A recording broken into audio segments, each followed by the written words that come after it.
Palmas al que vive y reina por los siglos de los siglos. Amén. Gloria a Dios. Al Rey de Reyes y Señor de Señores. El cristianismo no es una religión. Se trata acerca de una relación. Así como están de pie, quiero que vayan al capítulo 22 de Salmos. Gloria al Señor. Que el Señor bendiga a nuestros hermanos, ministros de alabanza. Amén. Que el Señor los siga usando de manera poderosa para su honra y para su gloria. Por medio de la alabanza, el Señor se manifiesta. Amén. Consolando, rompiendo cadenas y trayendo bendiciones a su pueblo. Cuando lo tengan, me contestan con un fuerte amén. El que no anda Biblia puede hacerse al lado de un cristiano y vamos a leer la palabra del Señor para la honra de Dios Padre, Dios Hijo y Dios Espíritu Santo. Un grito de angustia y un canto de alabanza.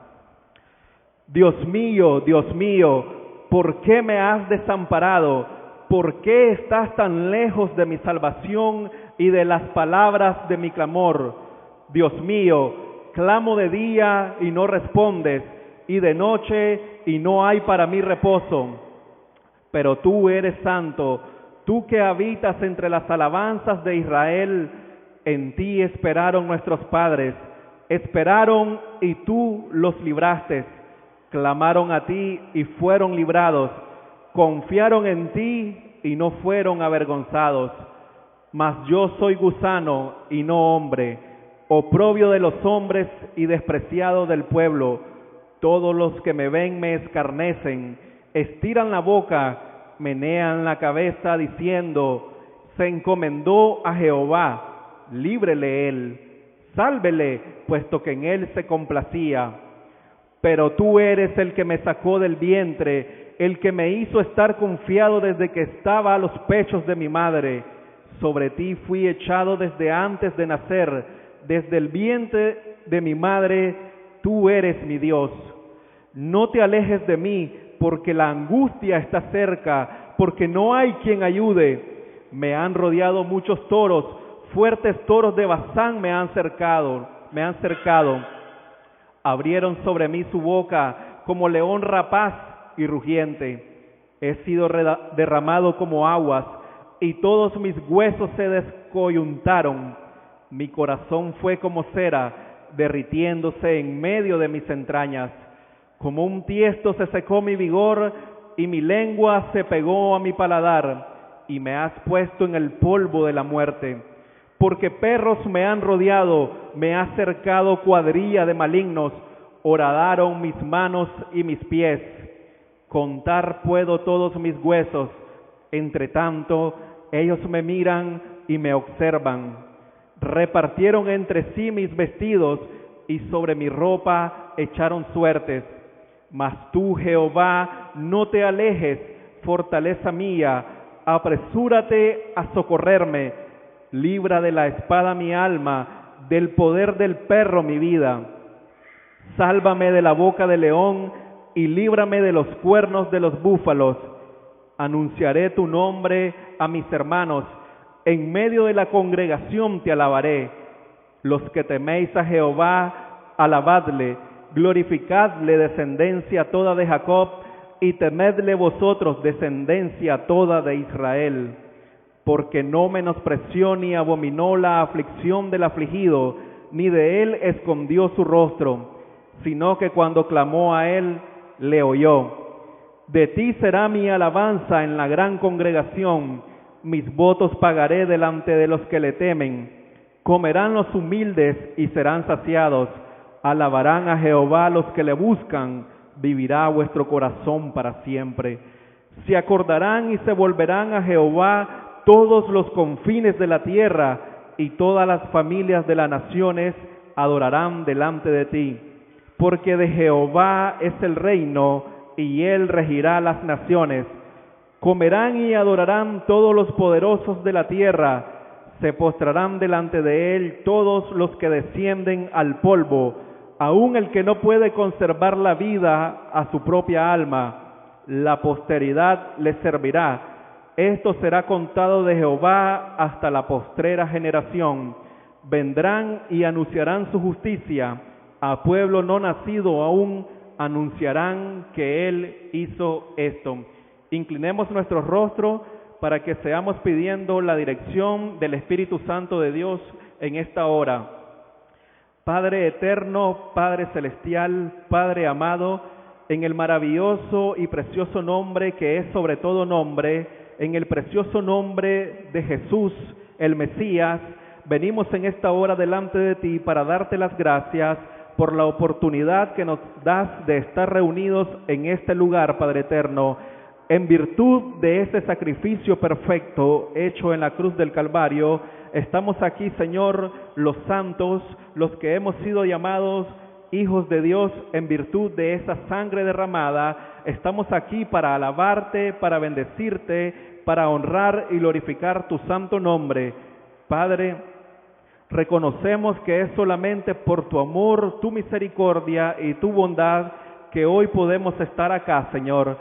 Y es por eso que en esta hora te pedimos que sea tu Espíritu Santo, Dios, hablando a nuestras vidas, que seas tú, Señor, quitando de nuestras mentes y nuestros corazones todas aquellas cosas que tú debas quitar.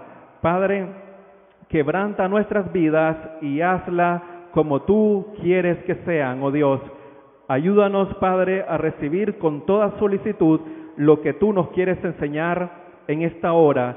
Y ante todo, Padre, te pedimos que seas tú ayudándonos por medio del poder de tu Espíritu Santo, por medio del dinamis, oh Dios, de tu Santo Espíritu. Ayúdanos a poner por obra lo que hoy vayamos a aprender de tu santa, bendita y eterna palabra. En el nombre de Jesús te lo pedimos todo. Amén y amén. Pueden sentarse, amados hermanos, en esta mañana. Gloria al Señor.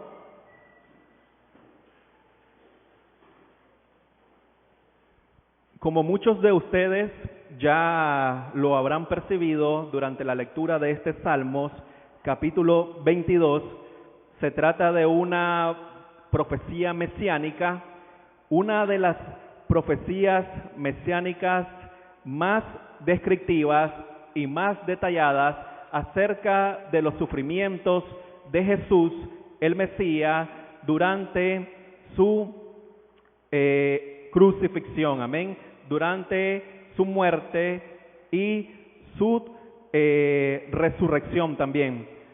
En esta hora voy a estar desarrollando un análisis verso por verso de este pasaje. Déjenme decirles que en las Sagradas Escrituras la primera venida del Señor queda registrado tan pronto ocurre la caída del hombre en el jardín del Edén en el pasaje de Génesis 3:15. Es un pasaje donde Dios le dice a la serpiente que la simiente de esta iba a herirla en la cabeza. A pesar de que la serpiente y su simiente iban a herir a la simiente de la mujer en el calcañar, es decir, en el talón, la simiente de la mujer iba a aplastar, iba a herir su cabeza. Entonces, ya desde Génesis 3:15, para aquellos de ustedes que les gusta tomar notas, queda registrada la primer profecía mesiánica en las Sagradas Escrituras. La primera venida de Jesús el Mesías. Con respecto a la primera venida de Jesús, en el Antiguo Testamento hay registradas 300 profecías. Muchas de estas 300 profecías son repetidas. Esto quiere decir que cuando sacamos aquellas profecías que se repiten, quedan un total de 108 profecías diferentes en el Antiguo Testamento acerca de la primer venida de Jesús. Y estas profecías, ¿verdad?, son específicas en cuanto al linaje, al nacimiento, su infancia, su vida y ministerio, sufrimiento y muerte, así como también de su resurrección y ascensión.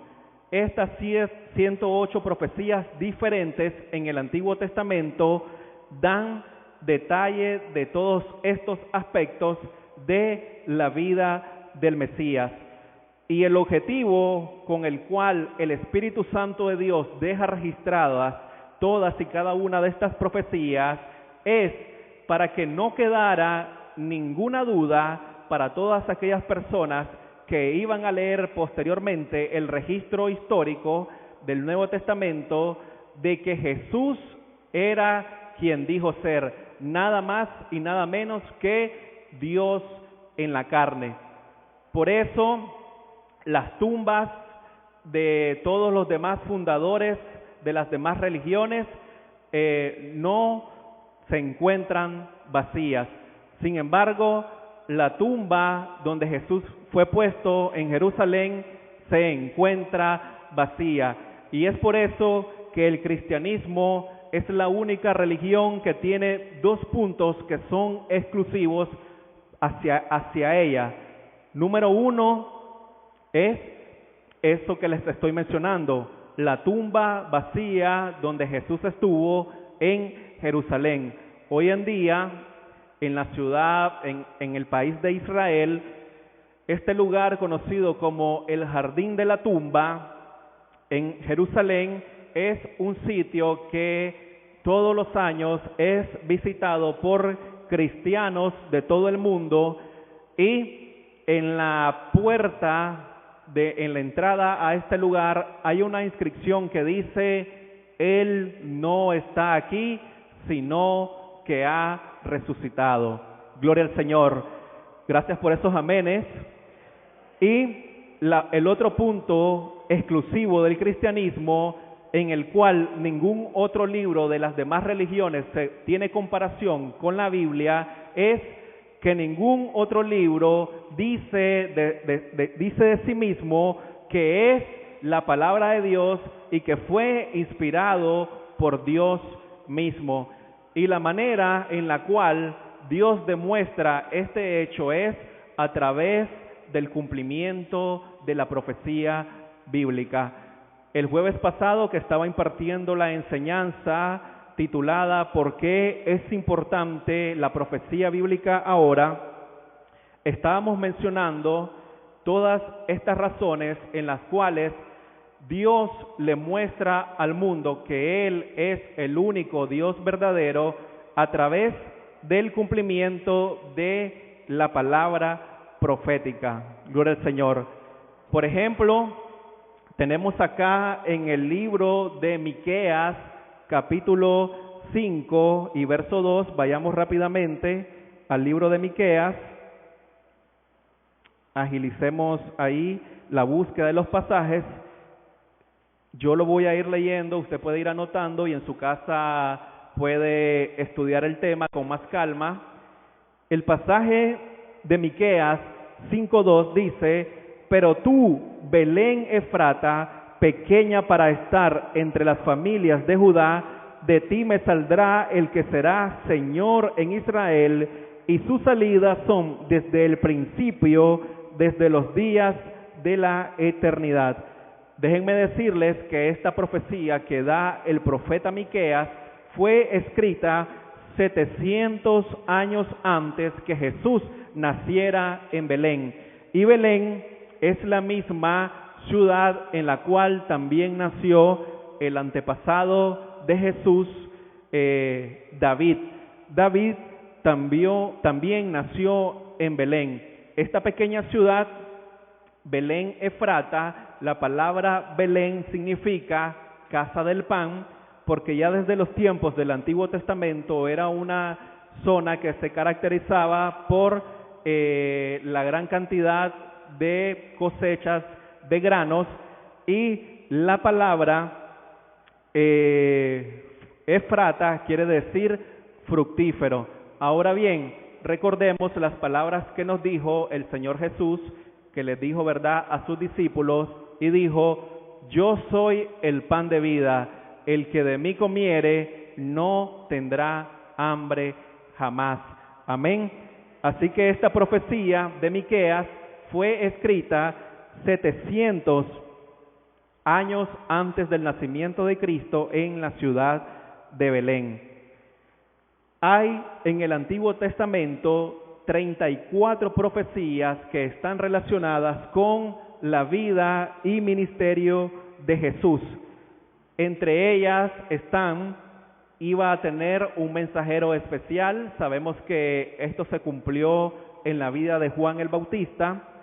Iba a tener una unción especial de parte del Espíritu Santo. Esto pueden leerlo ustedes en Isaías 42:1. Su ministerio iba a estar centrado en Galilea. Su poder iba a estar basado en la sabiduría de sus enseñanzas. También, por medio de estas profecías, nos podemos dar cuenta que él era un profeta, un predicador, un maestro, un hombre de oración, según Salmos 109:4. Haría grandes milagros, sería humilde de espíritu, según Zacarías 9:9.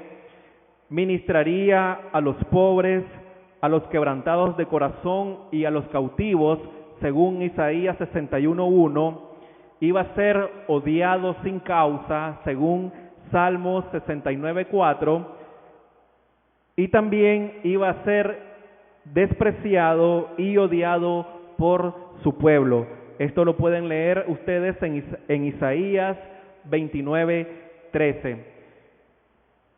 Recordemos lo que nos dice la palabra del Señor en el libro de Juan 1:12. A los suyos vino y a los suyos no le recibieron, pero a todos aquellos que le recibieron, a los que creen en su nombre, les dio potestad de ser hechos hijos de Dios. Y todos aquellos que hemos nacido de nuevo, en virtud de que hemos puesto nuestra confianza en Jesús como nuestro Señor y nuestro Salvador, hemos sido adoptados y ahora podemos decir Abba Padre, que quiere decir, es una expresión de cariño, ¿verdad? Y podemos llamar a Dios Papito. Es una relación filial, una relación de padre a hijo que nos lo muestra el libro de Hebreos, donde dice que ahora nos podemos acercar con toda confianza ante el trono de la gracia, porque ya el velo que separaba a Dios de los hombres fue rasgado y ahora podemos acercarnos ante el trono de la gracia para hallar misericordia y el oportuno socorro. Dele fuertes palmas al Señor, amén. Si esto trae consuelo y bendición a su vida. En estos días que celebramos lo que el mundo llama la Semana Santa, pero que en realidad no tiene nada de santa, puedo observar cómo junto a la calle que está junto a mi casa, están pasando casi diario las procesiones hechas por las personas que visitan una iglesia católica que queda muy cerca. Y déjenme decirles, amados hermanos, que es algo lúgubre, algo triste y tenebroso al mismo tiempo. Acompañan estas procesiones con unos redobles de tambores, porque muy probablemente, de alguna manera ellos saben, los católicos romanos, que están atrapados dentro de este sistema religioso, dentro de este falso sistema religioso, cuyas prácticas y costumbres están más arraigadas en los misterios de Babilonia. Y se mira que esta gente, cuando van cargando estas imágenes, ¿verdad?, no tienen esperanza. Es algo que usted puede notar en sus rostros, en la manera en que van siguiendo, ¿verdad? Esto, pero usted y yo tenemos, dice el apóstol Pedro, una esperanza viva, una esperanza que no se marchita y una esperanza que permanece para siempre. Y es en esa esperanza, en esa confianza que nosotros debemos estar cimentados, arraigados, saber que no importa cuán terribles, cuán malas sean las circunstancias que rodean nuestras vidas personales, familiares, laborales y económicas, pero tenemos que saber, tenemos que confiar que Jesús mismo dijo: yo estoy con vosotros todos los días hasta el fin del mundo, y si yo me voy, vendré, ¿verdad?, nuevamente a ustedes, pero mientras yo regreso, vendrá un Consolador. Y el Espíritu Santo de Dios que habita en cada creyente nos ayuda, ¿verdad, amados hermanos, a pasar por medio de los momentos de tribulación y angustia? Tal como decía el profeta Isaías: cuando pases por el fuego no te quemarás, y cuando pases por las aguas no te ahogarás. Amén. Gloria al Señor. Y sabemos que Jesús está con nosotros. También les decía el jueves pasado, amados hermanos, a los hermanos que asistieron, les comentaba de cómo nuestros hermanos que están en lo que se conoce como la ventana 1040, en países que están predominantemente dominados por la religión del Islam, cómo estos creyentes están pagando con sus vidas esa fe que ellos tienen puesta en el Señor Jesús. Amén. Y he leído varios testimonios viniendo de ministerios que están involucrados con la persecución de la iglesia a nivel mundial, y había un testimonio impactante donde habían llegado estos terroristas en una nación africana. Este grupo terrorista del Boko Haram es un grupo que literalmente llega a las aldeas y comunidades y secuestran a los niños, a las niñas, a las mujeres, matan a los hombres y luego destruyen por completo las aldeas. Y había un testimonio poderoso donde estos terroristas les decían a unos niños, imagínense qué tremendo el impacto cuando uno está dispuesto, ¿verdad?, a morir por la fe en Jesús. Le dijeron los terroristas a estos niños: si ustedes renuncian a su fe y si ustedes dejan de creer en Jesús, entonces nosotros les vamos a perdonar la vida. Pero estos niños, amados hermanos, se mantuvieron con una valentía inquebrantable, ¿verdad? Y prefirieron mejor morir, pero no traicionaron a Jesús y tampoco negaron su fe en aquel que había derramado su preciosa sangre en la cruz del Calvario para salvarlos a todos y cada uno de ellos. Gloria al Señor.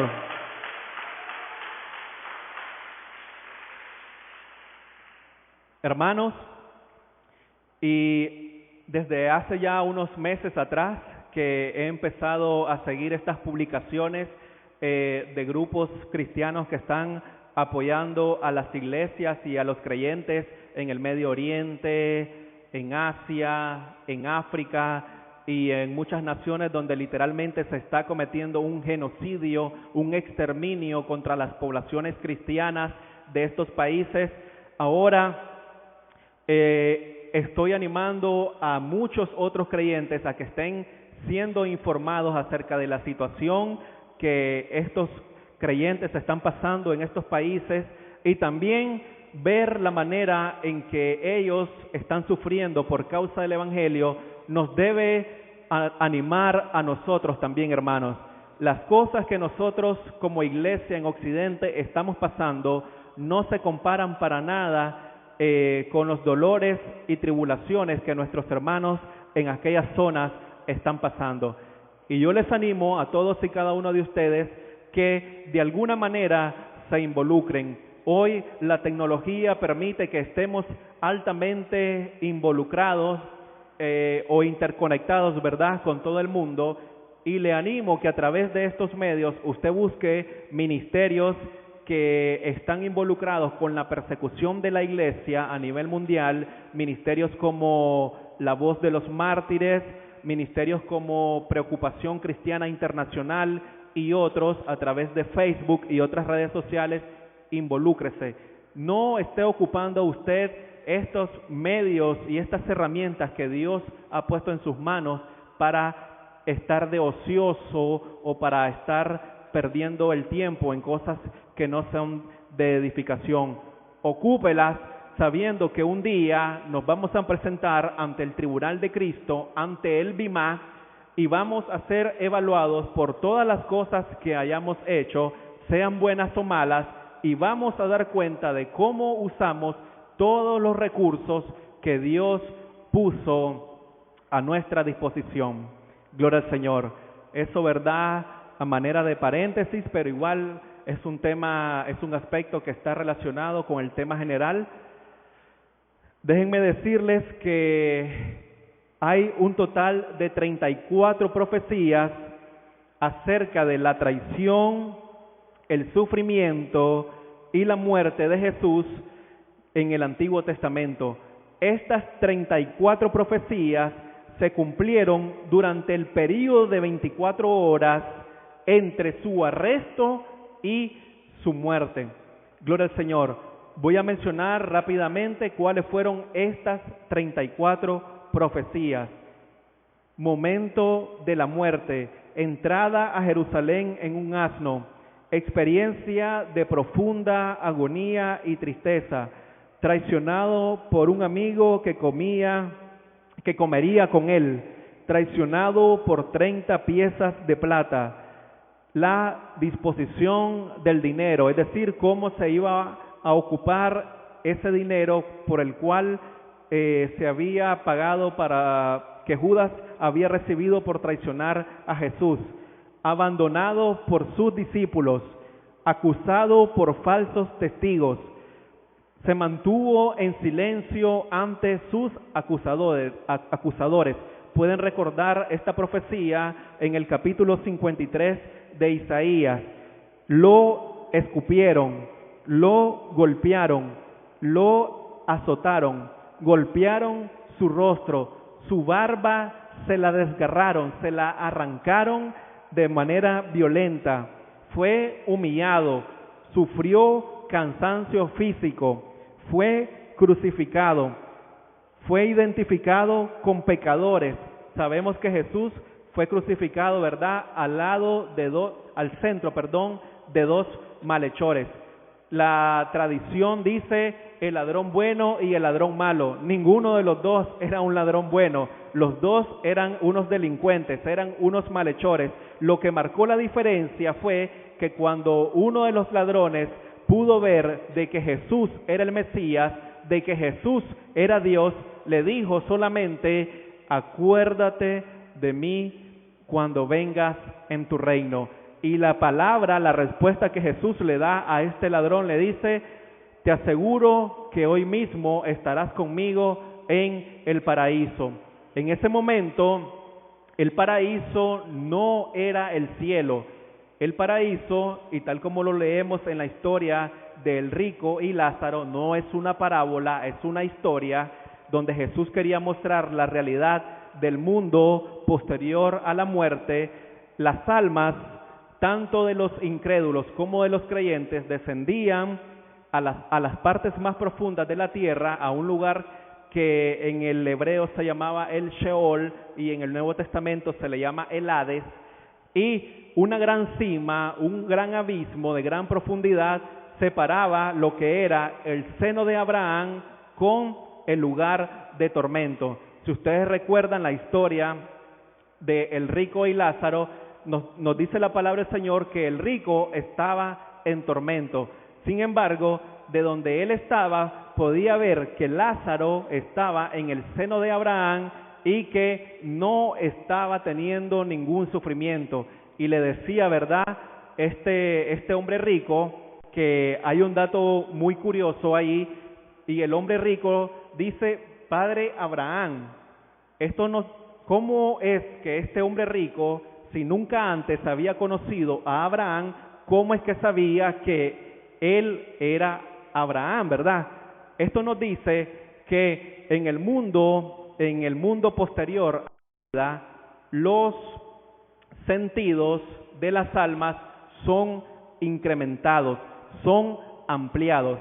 Es lo mismo que pasó también cuando está Jesús junto a algunos de sus discípulos en el monte de la transfiguración, y se aparecen ahí Moisés y Elías. Y el aventado de Pedro, que parece que era nicaragüense, Pedro, ¿verdad?, por sus modos, siempre tratando de sobresalir, siempre de ir adelante de los demás, Pedro le dice a Jesús: Señor, ¿quieres que preparemos unas enramadas, unas tiendas, una para ti, una para Elías y una para Moisés? Usted nunca se ha preguntado, Pedro jamás había conocido a Elías y a Moisés. Sin embargo, él sabía que esos dos varones que estaban con Jesús eran Elías y Moisés. Entonces, esto nos da un detalle acerca del mundo venidero, de que los sentidos van a ser incrementados. Y otra cosa muy importante también, y es algo que se enseña de manera errónea en las congregaciones, en la gran mayoría de iglesias, es que cuando el creyente muere, su alma duerme. Esto se conoce en la teología como el sueño del alma. Pero la palabra de Dios, por medio del registro bíblico, nos muestra que cuando un creyente y un incrédulo mueren, sus almas permanecen activas, sus almas permanecen recibiendo el sentido, ¿verdad?, teniendo percepción. Y no es cierto, ¿verdad?, que el alma después de muerto duerma. Es una falsa enseñanza que lamentablemente predomina dentro de muchas iglesias. Por eso es que Pablo decía que es mejor estar ausente del cuerpo y presente al Señor. Es decir, cuando Cristo muere en la cruz del Calvario, dice el libro de Efesios que Él descendió a las partes más profundas de la tierra y que llevó cautiva la cautividad y dio dones a los hombres. Entonces, lo que Jesús hizo fue sacar a todas las almas de las personas que habían muerto, creyentes, antes de la crucifixión, y se llevó el seno de Abraham hacia el cielo. Es decir, ahora, a partir de la muerte y resurrección de Cristo, cuando un creyente muere en el Señor, no duerme, sino que pasa directamente a la presencia del Señor.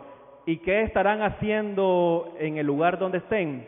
No sé, pero muy probablemente están recibiendo una preparación especial de las funciones que llevarán a cabo durante el reinado milenial de Cristo acá en la tierra. Entonces, este también es otro beneficio de estudiar la profecía bíblica, que el Señor, por medio del conocimiento que su Espíritu Santo nos da, podemos comprender verdades que, dice el Señor, están ocultas a los sabios, pero que el Espíritu Santo de Dios nos las revela. Por eso es que Pablo, en 1 Tesalonicenses 4, en el 17 y en el 18, nos dice: no os entristezcáis como los que no tienen esperanzas. Cuando un familiar de nosotros que muere en el Señor, nosotros no debemos de sentir tristeza por esa persona. Claro, nuestra naturaleza humana y muchas veces nos hace ser egoístas, porque tal vez tenemos a nuestra abuelita, ¿verdad?, ya de 80 y pico de años, 90 años, y tal vez muy enferma, y nosotros estamos pidiéndole al Señor que no se la lleve, pero estamos siendo egoístas con eso, porque si esta persona ya ha nacido de nuevo, si ya esta persona ha entregado su vida al Señor, nosotros sabemos por medio de la palabra que va a estar en un lugar donde hay plenitud de gozo, amén, donde ya no hay más tristeza ni más dolor, donde Dios enjugará toda lágrima, ¿verdad?, de esa persona que ha partido con el Señor. Así que ahora ya lo sabe muy bien, ese tema usted lo puede estudiar con calma en su casita, el tema del sueño del alma, o qué pasa con los creyentes cuando parten de este mundo. Entonces, el Señor, ¿verdad?, este ladrón que se arrepintió, descendió a este lugar, al paraíso, al seno de Abraham, y luego posteriormente cuando Jesús descendió a las partes más profundas de la tierra, también fue llevado a la presencia del Señor. La profecía número 19 fue el Señor Jesús objeto de burla y ridículo. Experimentó sed, se le dio a beber vinagre. Los amigos de Jesús estuvieron de pie observando todo a la distancia. Fue observado, ¿verdad?, las personas que pasaron en este lugar que se le llamaba de la calavera, el Gólgota. Esa palabra quiere decir el lugar de la calavera, y es porque en este lugar que se encontraba en los tiempos de Jesús a la orilla de un camino principal, hay una roca ahí que tiene la forma de una calavera. Entonces fue observado, ¿verdad? Los romanos hacían esto para mostrar su poderío y qué pasaba con todos aquellos que se rebelaban contra el imperio. Ponían a lo largo de los caminos principales, ¿verdad?, ponían cruces a ambos lados. Y fue por eso que a Jesús muchas personas, muchos visitantes pasaron junto a su cruz y se lo observaron, ¿verdad? Y la gran mayoría de ellos se burlaron y hicieron escarnio mientras él estaba colgado en la cruz. Su vestido fue dividido entre sus perseguidores, se echaron suertes por sus vestiduras también. Hubo tinieblas al mediodía, hubo un grito de desorientación por la separación que Jesús, la segunda persona de la Trinidad, tuvo con Dios Padre, la primera persona de la Trinidad. Luego ora por los perseguidores. Recordemos cuando Jesús dice: Padre, no les tomes en cuenta este pecado, no saben lo que hacen. Luego dio un grito de victoria. La profecía número 30, ninguno de sus huesos fue roto, quebrado. En la profecía número 31, él hizo una entrega voluntaria de su espíritu, ¿verdad?, su soplo de vida, cuando dijo: Padre, en tus manos encomiendo mi espíritu. Luego su costado fue traspasado, y aquí nos debe venir a la memoria aquel pasaje poderoso que se encuentra registrado en el libro de Zacarías, cuando dice en cuanto al remanente de Israel, y dice la palabra del Señor: mirarán a mí, a quien traspasaron. Miren cómo el verso hace un juego con las personas que salen mencionados en este pasaje, y dice: mirarán a mí, hablando Jehová. Jesús es Jehová también. Dios el Padre es Jehová. Jesús el Hijo es Jehová, y el Espíritu Santo es Jehová. Un solo Dios eternamente existente en tres personas. Entonces dice el pasaje de Zacarías: mirarán a mí, a quien traspasaron. Es decir, luego cambia y habla de otra persona, a quien traspasaron. No dice a quién me traspasaron, sino a quién traspasaron. Entonces, este pasaje de Zacarías tiene una relevancia y una importancia profética grande, porque, por si usted no lo sabía, El cuerpo que Jesús ahora tiene, su cuerpo glorificado, llevará eternamente las marcas y las huellas de todo lo que Él sufrió durante, ¿verdad?, el período de su crucifixión y muerte. Por eso es que cuando Él se le aparece a los discípulos en un cuarto que está cerrado, ya el cuerpo glorificado de Jesús no está limitado por las leyes físicas, el cuarto está cerrado, sin embargo, Él se aparece de repente, ingresa al cuarto y les dice, paz a vosotros, les dice shalom. Y cuando les dice eso, todavía está Tomás acá y muchas veces nosotros, aún viendo los milagros y las maravillas que Dios ha hecho en nuestras vidas en tiempos pasados, somos como Tomás y decimos hasta no ver, no creer. Y le dice Tomás, mientras no meta mi mano en tu costado y vea tus huellas, las marcas, yo no voy a creer. Y viene Jesús, ¿verdad? Y le dice, ven Tomás, acércate. Y cuando Tomás se introduce dentro del cuerpo glorificado del Señor y le logra tocar las cicatrices en el costado, inmediatamente en un sentido de admiración, Tomás dice, Señor mío y Dios mío. Y Jesús le responde a Tomás, bienaventurados los que creen sin ver. Y esos somos usted y yo, amados hermanos, y todos los santos que durante el tiempo posterior a la cruz han creído que Jesús vive y reina y que volverá por nosotros, amén, en un abrir y cerrar de ojos para librarnos de la ira venidera.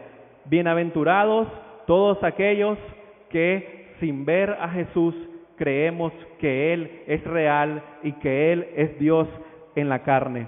Entonces su costado fue traspasado. Esto mismo va a pasarle al remanente del pueblo judío.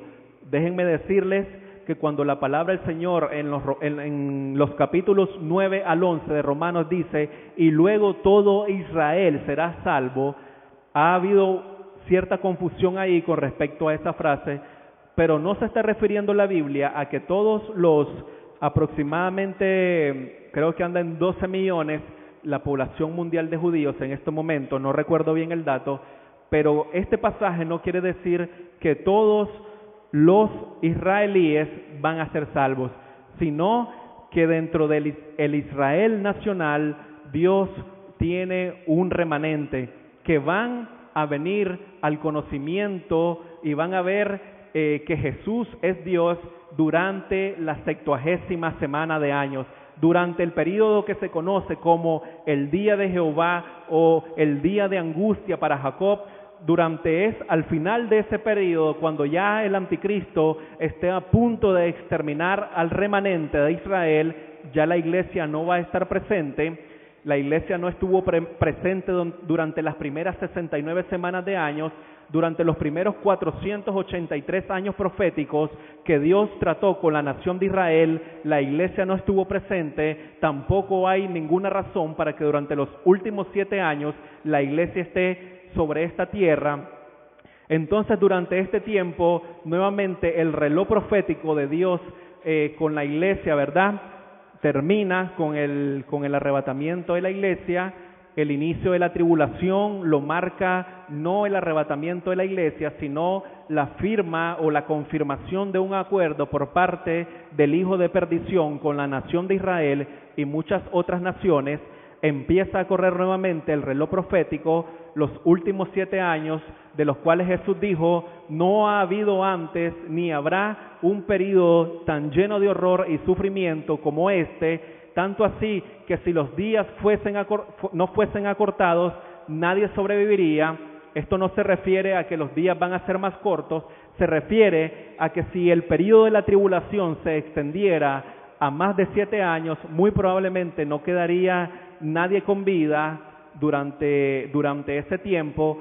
Y cuando el remanente de Israel, que siguiendo las advertencias de Jesús en Mateo 24 dice, cuando miréis la abominación desoladora establecida en el tercer templo, quiero que ustedes que sepan que están muy avanzados los planes y preparativos para la construcción del tercer templo. Aquellos de ustedes que están interesados en seguir las noticias proféticas desde Israel y el Medio Oriente pueden visitar mi página web en defensadelafe.org. Ahí estamos publicando las noticias de último momento de lo que está pasando en aquella zona del Medio Oriente. Y cuando ellos miran que el anticristo a mitad de la semana 70 entra al tercer templo, lo profana, erige una estatua, muy probablemente va a ser una imagen con lo último en tecnología, una imagen que va a caracterizar la personalidad de este hombre, el anticristo, tal como ya un prototipo del anticristo lo hizo el gobernante Antíoco Epífanes, que usted puede leer de esto en el libro de Daniel y puede acudir como referencia histórica al primer libro y segundo libro de Macabeos, los cuales están contenidos dentro de lo que se llama la apócrifa. Son libros que no están dentro del canon, pero usted puede ir al primer y segundo libro de Macabeos y leer la parte histórica, va a leer acerca de la revuelta judía, cómo Dios preservó el aceite también del candelero durante 8 días, lo que dio origen a la celebración del Hanukkah. Y este hombre, tipo del anticristo, uno de los prototipos más cercanos a lo que será la personalidad del anticristo, Antíoco Epífanes, sacrificó, erigió en el lugar santísimo una estatua del dios Zeus y sacrificó un cerdo. Entonces el anticristo hará lo mismo, ¿verdad? En el tercer templo, él lo profanará, dice que entrará al templo, se sentará en él y dirá que él es Dios, que toda la humanidad debe adorarlo, y es ahí donde empieza el establecimiento de la marca de la bestia a nivel global. Es ahí donde el remanente judío se acordará de la advertencia dada por Jesús en Mateo 24 y dice: cuando miréis la abominación desoladora en el templo, no vuelvan a sus casas, no tomen nada, salgan huyendo. Y es aquí donde el remanente judío huirá hacia un lugar en el desierto. La gran mayoría de los estudiosos de la profecía bíblica creen que se dirigirá hacia Jordania, hacia una ciudad que está guardada entre las rocas, una ciudad que se llama Petra. Y entonces, cuando este remanente judío esté a punto de ser exterminado, ellos clamarán, el Israel clamará a Dios y reconocerán que Jesús ha sido todo este tiempo quien dijo ser Dios en la carne, y dirán: bendito el que viene en nombre del Señor. Jesús dijo claramente que mientras el pueblo de Israel no dijera eso, Él no iba a regresar. Y ahí es donde va a tener cumplimiento el pasaje de Zacarías, en el capítulo 10, donde dice: y llorarán como se llora por hijo unigénito. Cuando miren que Jesús viene en las nubes y viene al final de la tribulación durante la batalla de Har-Megiddo, es un valle que se encuentra en Israel, el valle de Har-Megiddo, que se transliteró al español como Armagedón,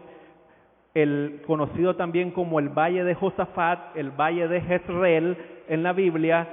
Y Jesús, ¿verdad?, con gran poder y gloria regresará con sus santos.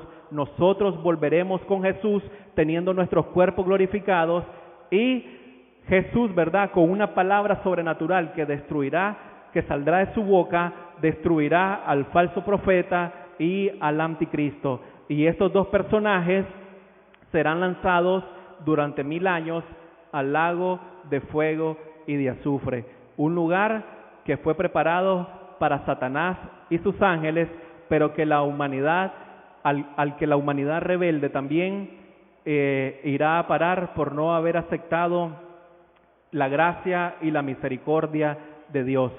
Recordemos que Juan 3:16 nos dice, porque de tal manera amó Dios al mundo, que ha dado a su Hijo unigénito, para que todo aquel que en él cree no se pierda, mas tenga vida eterna. Pero más adelante, Juan 3:36 dice también, la ira de Dios está sobre el mundo, sobre todos aquellos que no reconocen el señorío de Cristo. Entonces, esa es la profecía número 32 de las 34 profecías que existen en el Antiguo Testamento acerca de la traición, el sufrimiento y la muerte del Mesías. Luego, la profecía número 33 nos dice que Jesús murió por un corazón roto. Cuando el soldado atraviesa el costado de Jesús con la lanza, dice la palabra de Dios que lo que sale fue agua y sangre. Los especialistas de la medicina dicen que lo que ocasionó la muerte de Jesús fue que literalmente de tanto sufrimiento y tanto dolor con el que él cargó, y ya vamos a irnos a Salmos 22, literalmente el corazón de Jesús explotó, se expandió a un gran tamaño, creció a un tamaño y luego finalmente explotó. Y médicamente la presencia de agua y sangre cuando el soldado romano atraviesa el costado de Jesús indican que esta fue la condición médica que Jesús sufrió. Es decir, nos dice a nosotros como cristianos de un sufrimiento y una agonía, amados hermanos, que quizás de este lado de la eternidad no vamos a comprender. Pero así como decía el himno que nuestros hermanos entonaban, cuando estemos ante ti, ¿verdad? Cuando estemos ante Dios y podamos darnos cuenta de todo lo que Jesús tuvo que pasar para redimirnos, para salvarnos, no vamos a hacer nada más que postrarnos en gratitud y adoración ante el que vino primero como un cordero, pero que luego regresará como un león rugiente. Dele fuertes palmas al Señor en esta hora.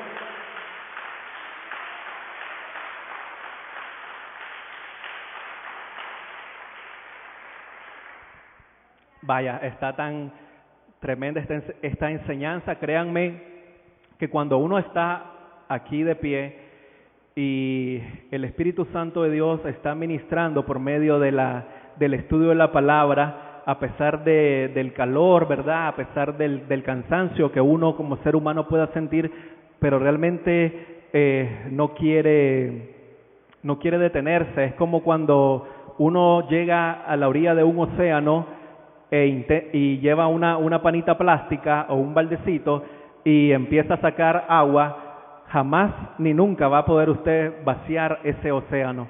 Y la palabra de Dios es un océano, amén. Y es el Espíritu Santo de Dios, amados hermanos, que nos conduce a toda verdad y toda justicia.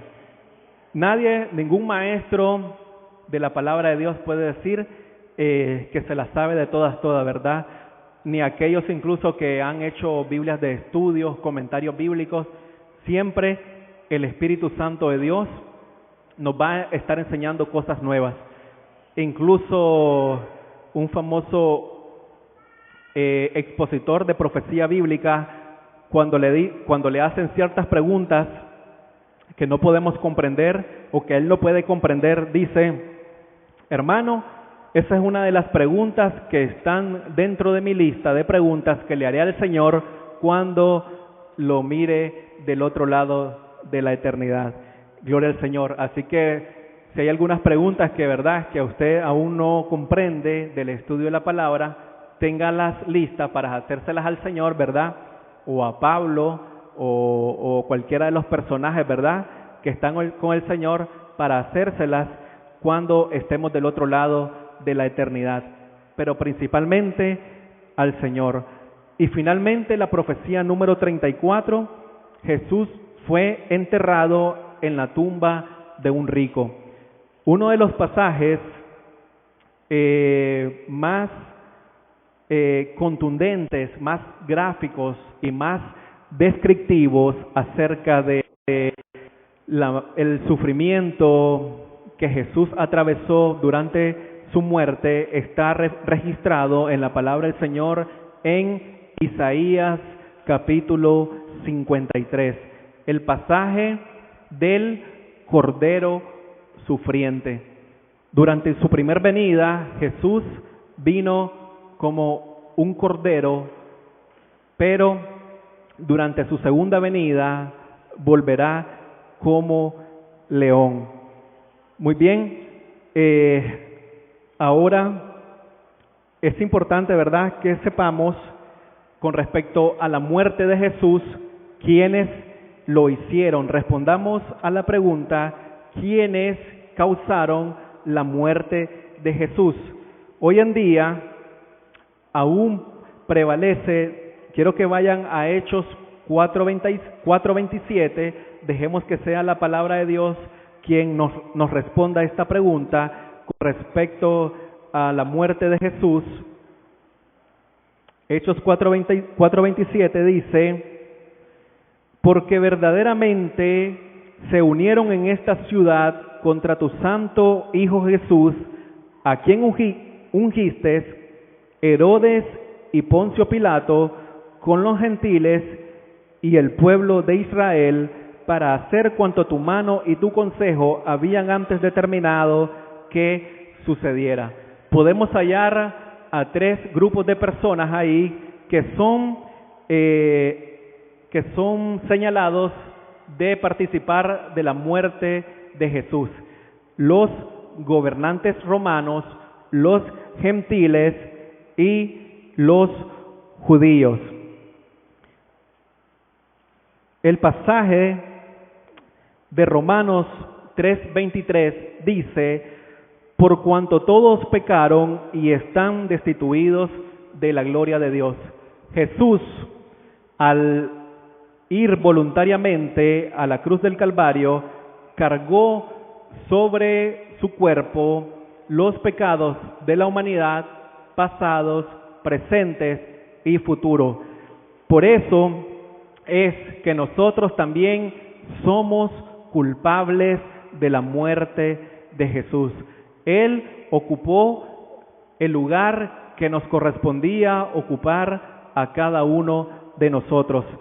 Y el pasaje de Hechos 4:28 dice: para hacer cuanto tu mano y tu consejo habían antes determinado que sucediera.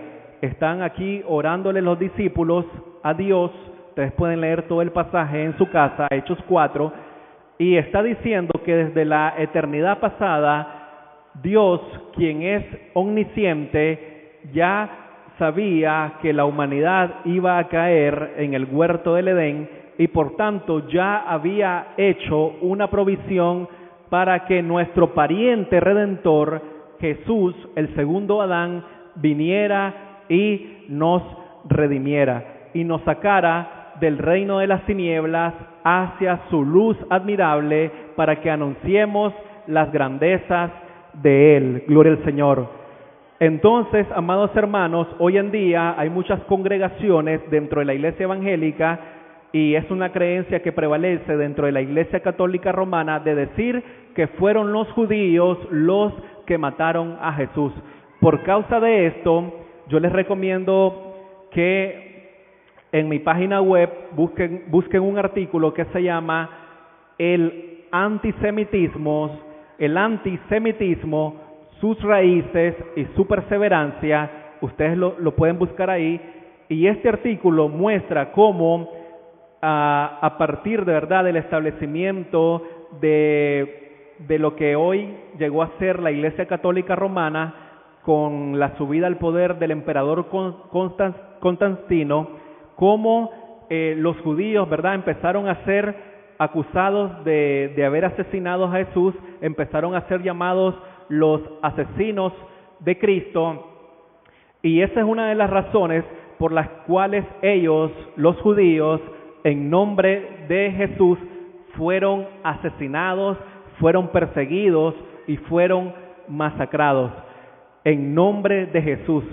Es por eso que hoy en día es muy difícil, y se los digo porque yo participo en varios grupos que son pro Israel en Facebook y son administrados por judíos que son ortodoxos, pero son judíos que no creen en Jesús. Y ya hace unas semanas atrás, cuando me puse a debatir con una administradora judía de uno de estos grupos y le presenté toda la evidencia bíblica de que Jesús es el Mesías, de que Jesús es Dios, fui expulsado de este grupo. Y esta persona me dijo, los dos grupos, imagínense la comparación que hizo, los dos grupos que nosotros los judíos nos causan más temor son los terroristas musulmanes y los adoradores de un falso Dios existente en 3 personas. Pero la manera en que nosotros no debemos reaccionar contra ellos con odio o con desprecio, sino que podemos darnos cuenta lo que la palabra de Dios ha dicho en los capítulos 9 al 11 de Romanos, de que ha venido endurecimiento en parte a Israel para que nosotros, los gentiles, podamos ser injertados en el buen olivo, para que nosotros, a través del Mesías judío, Jesús era un judío, siguió todas las costumbres judías y cumplió toda la Torá, toda la ley, la cumplió sin cambiarle un punto o una jota, que es el carácter más pequeño en el abecedario hebreo, la cumplió al pie de la letra, para que usted y yo podamos alcanzar la bendición en Jesús, el Mesías judío.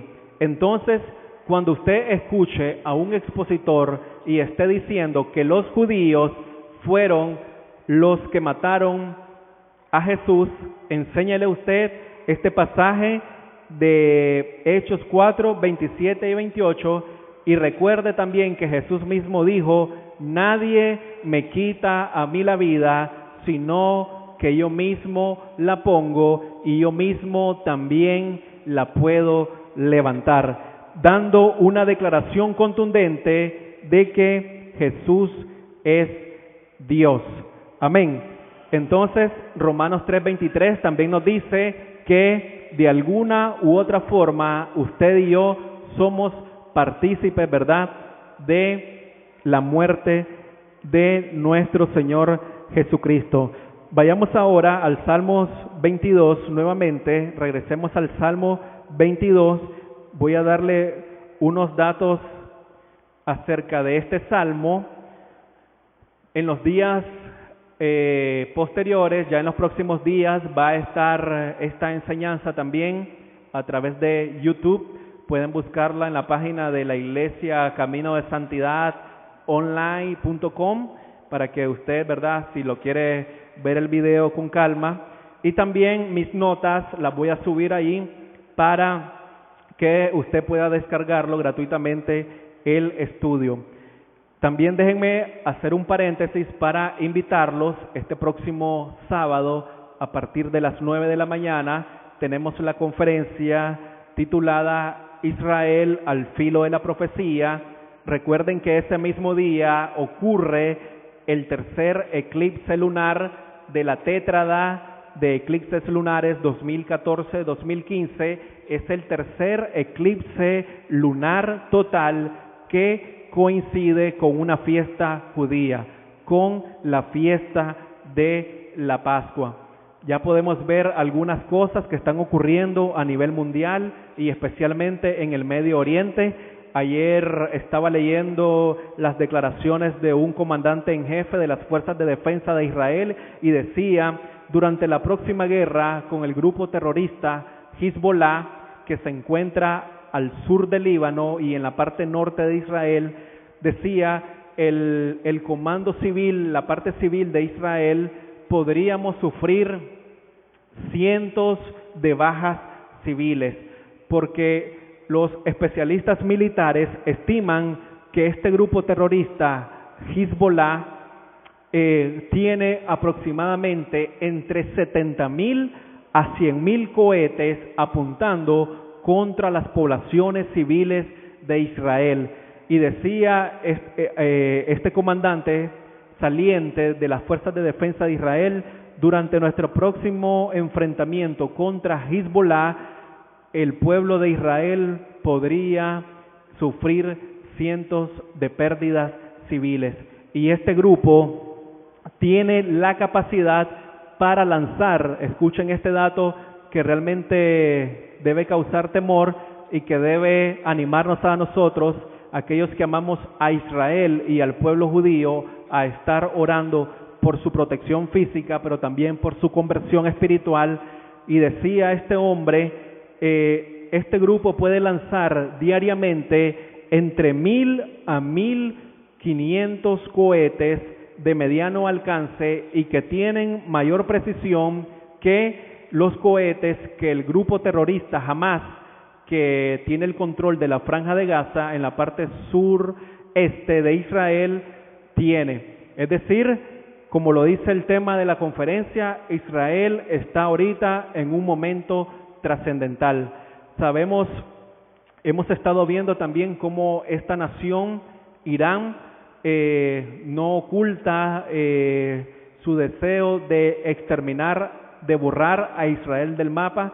Ayer miraba las declaraciones del primer ministro de Israel, Benjamín Netanyahu, y decía cómo es posible que viene este general de la Guardia Revolucionaria iraní y dice que la destrucción de Israel no es negociable, pero sí podemos decir que otorgarle un camino libre a Irán hacia la bomba atómica sí es algo negociable. Y el primer ministro de Israel, ¿verdad?, hacía un llamado a la comunidad internacional para que pongan presión. En estos momentos todavía se sigue discutiendo el acuerdo entre el P5, entre los 5 miembros permanentes del Consejo de Seguridad de la ONU, más Alemania, con Irán. Y realmente está en una encrucijada profética la nación de Israel y el pueblo judío. Espero que aquellos de ustedes que están en sus congregaciones, que tengan pastores que realmente amen y defiendan al pueblo judío, porque en Génesis 12, verso 3, Dios ha prometido bendiciones para todos aquellos que así lo hagan. Entonces, a partir de las 9 de la mañana, este próximo sábado, quedan todos ustedes cordialmente invitados. El Salmo 22, esta profecía, recordemos que fue escrita 1000 años antes del nacimiento de Jesús, contiene en total son 31 versículos. Los primeros 21 versículos son de lamento y los últimos 10 son de alabanza y de acción de gracias. El Nuevo Testamento tiene 15 citas o alusiones mesiánicas a este salmo, tanto así que en la iglesia primitiva se le llegó a llamar como el quinto evangelio. Vamos a ir ahora haciendo un análisis verso por verso de este pasaje.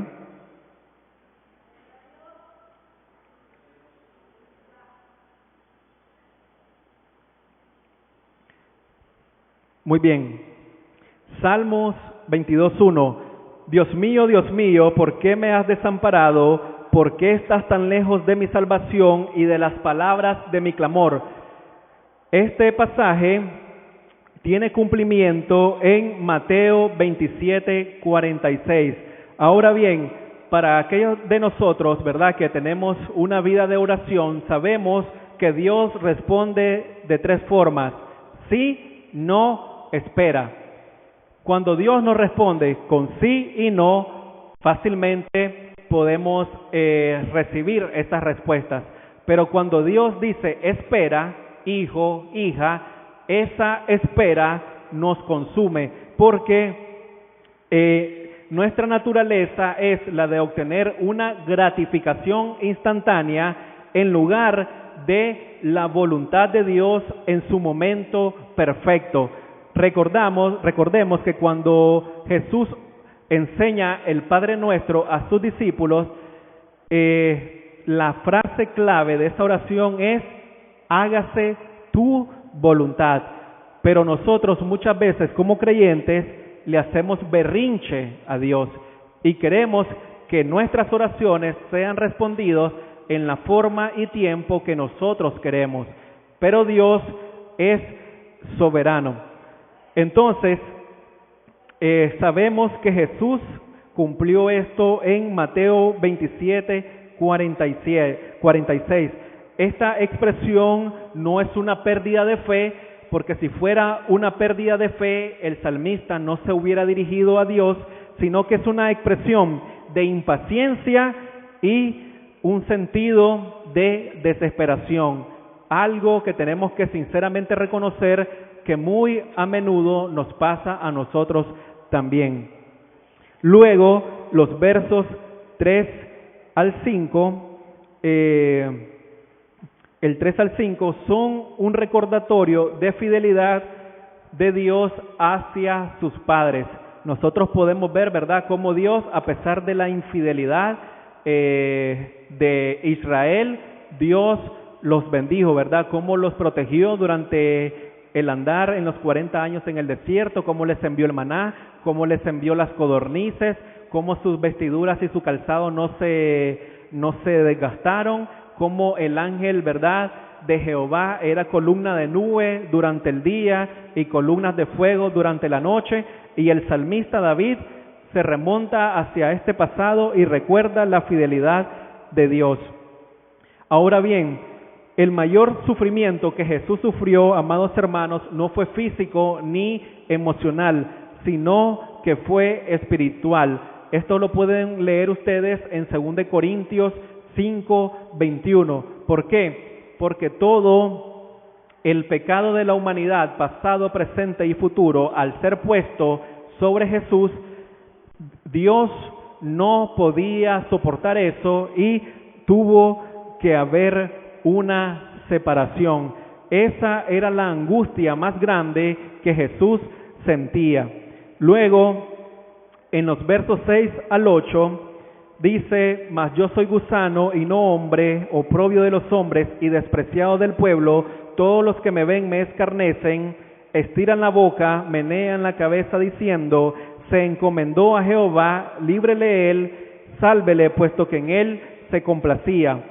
Aquí podemos ver que hay un cambio de un sufrimiento espiritual en los versos 3 al 5 a un sufrimiento, a una angustia física y emocional. La palabra gusano en el original en hebreo es la palabra tola y significa escarlata. Es decir, que esta palabra, cuando dice mas yo soy gusano, también la palabra en el original en hebreo simboliza una especie de gusano, pero aquí la palabra del Señor nos está diciendo que quedó tan maltratado, tan desfigurado y tan golpeado el cuerpo de Jesús, que nos está describiendo esta palabra la condición sangrienta del Mesías después de ser latigado. Es decir, el cuerpo de Jesús quedó mutilado y también inflamado. Se inflamó y quedó totalmente hecho un destrozo, un guiñapo, y esto es de lo que nos habla Isaías 53 cuando nos dice que era tanto este daño que él sufrió que era irreconocible, no parecía más un ser humano. Y una de las películas que retrata más esto, y la que la gran mayoría de estudiosos del tema de la muerte y sufrimiento de Cristo aseguran que una de las películas que ya hace unos años atrás causó bastante impacto, que más ha reflejado la manera en que Jesús quedó desbaratado, destrozado, es esta película que hizo este personaje, Mel Gibson, con la película La Pasión. A pesar de algunas escenas, ¿verdad?, que son de contenido antibíblico y extrabíblico, pero los expertos coinciden, los estudiosos de este tema coinciden que es una de las películas que mejor ha retratado los sufrimientos y el resultado de este sufrimiento sobre el cuerpo de Jesús. Esto ustedes lo pueden leer el cumplimiento en Mateo 27, en el 39 y el 42. Mateo 27, 39 y 42. De todas formas, yo voy a poner este material en manos del pastor Mario para que aquellas personas, ¿verdad?, que estén interesados en ampliar en el tema se acerquen a él y le saquen copias. Luego, en el verso 9 y 10, en los versos 9 y 10 hay nuevamente otra afirmación de fe. Recordemos que nosotros tendemos a, cuando estamos pasando momentos difíciles, momentos de tribulación, organizamos una fiesta de autoindulgencia, organizamos nuestra propia fiesta de autocompasión y empezamos a decirle al Señor: pobrecito yo, ¿por qué me pasa a mí esto? No puedo creer que a mí me esté pasando esto. Si yo te sirvo, yo hago esto, yo hago lo otro, y lanzamos, ¿verdad?, organizamos nuestra propia fiesta donde empezamos nosotros a autocompadecernos. Sin embargo, la confianza del salmista está puesta en el Señor. Amén.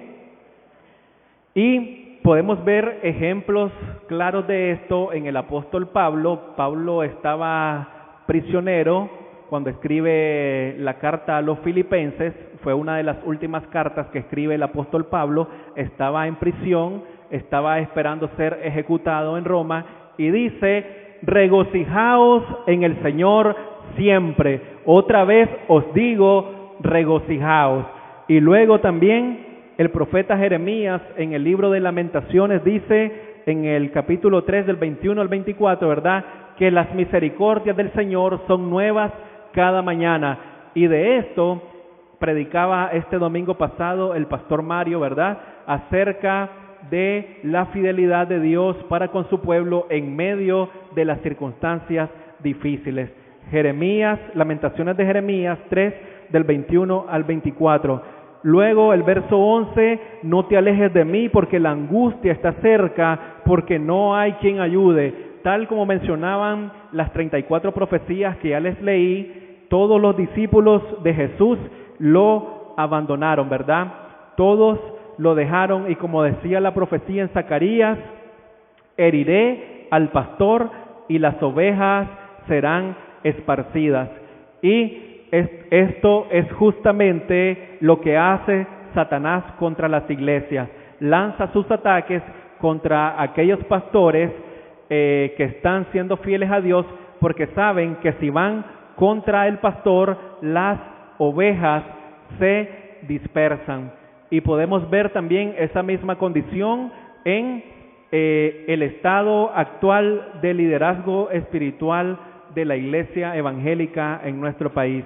Muchas congregaciones, a pesar de que tienen pastores, pero literalmente andan, ¿verdad?, estas personas llevadas de aquí para allá por todo viento de doctrina. Y Satanás se ha encargado, ¿verdad?, de comprar a muchos hombres que antes predicaban la verdad, pero ahora se han apartado por completo de la verdad del Evangelio.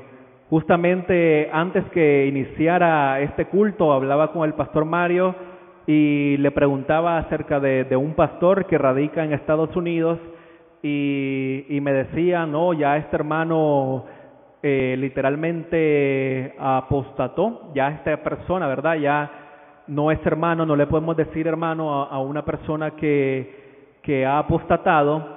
Y realmente pues era impresionante ver cómo este hombre enseñaba, se enfocaba bastante en el ministerio de Jesús, tenía muy buenas enseñanzas, pero ahora ya cayó en este movimiento de la nueva reforma apostólica. Entonces podemos ver cómo los discípulos abandonaron por completo a Jesús. Luego, en el verso 12 y 13, me han rodeado muchos toros, fuertes toros de Basán me han cercado, abrieron sobre mí su boca como león rapaz y rugiente. Lo que estos dos versículos significan es que muy probablemente mientras el Mesías, Yeshua, mientras Jesús permanecía colgado de la cruz del Calvario, al tener el acceso al mundo espiritual, podía ver que la cruz estaba todos los aires. Recordemos que Satanás es el príncipe de las potestades del aire, y Jesús podía ver todos los aires que rodeaban el lugar de la crucifixión, rodeado de demonios que muy probablemente celebraban la supuesta victoria que ellos iban a tener con la muerte de Jesús que se aproximaba. Ahora, dice acá, como león rapaz y rugiente. Según 1 Pedro 5:8, Satanás es retratado como un león que anda alrededor buscando a quien devorar. Así que este es el significado que tienen estos dos pasajes. Cómo Jesús, al poder tener acceso al mundo espiritual, podía ver cómo las hordas demoníacas rodeaban el lugar donde él estaba siendo crucificado y estaban celebrando, ¿verdad?, la victoria que según ellos creían iban a obtener. Luego, en los versos 14 y 15, podemos ver una descripción de un sufrimiento físico intenso. Aquí podemos ver cómo dice que todos sus huesos se apartaron de las coyunturas. Todos los huesos de Jesús literalmente, ¿verdad?, se desprendieron a pesar de que no fueron quebrados. Luego dice que su corazón fue como de cera. Es la condición médica que ya les dije, que literalmente de tanto dolor y sufrimiento que Jesús soportó, que literalmente el corazón de Jesús explotó,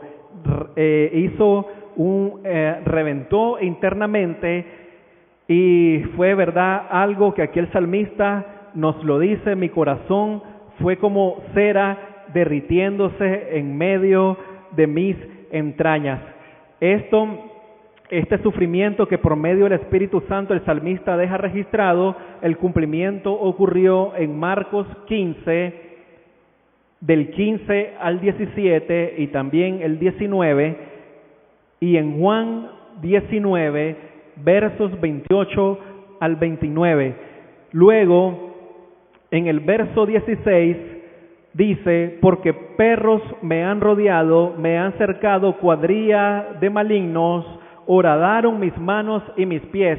Este pasaje, este versículo contiene una de las profecías más sobresalientes, más sorprendentes, que describe el método con el cual Jesús iba a ser ejecutado.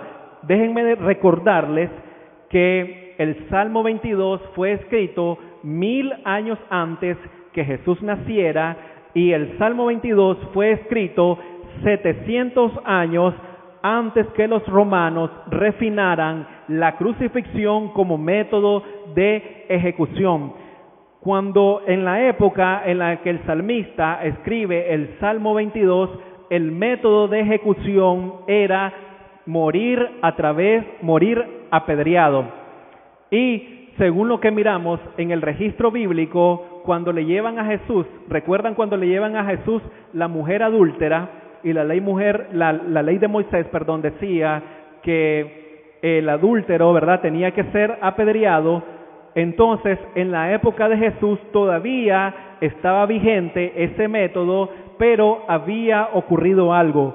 Los judíos habían perdido el derecho a aplicar la pena, la implementación de la pena capital, y es por esa razón que los judíos entregaron a Jesús para que fuera juzgado por las autoridades romanas. Y el Espíritu Santo de Dios, Dios es el dueño de la historia, Dios es el Señor de la historia, 700 años antes le indica al salmista David por medio del Espíritu Santo que el método por el cual su hijo iba a ser asesinado iba a ser por uno de los medios más crueles de tortura que pudo alguna vez inventarse, como fue la crucifixión. Es decir, 700 años antes de que los romanos refinaran la crucifixión como método de ejecución. Bendito y alabado sea el nombre del Señor.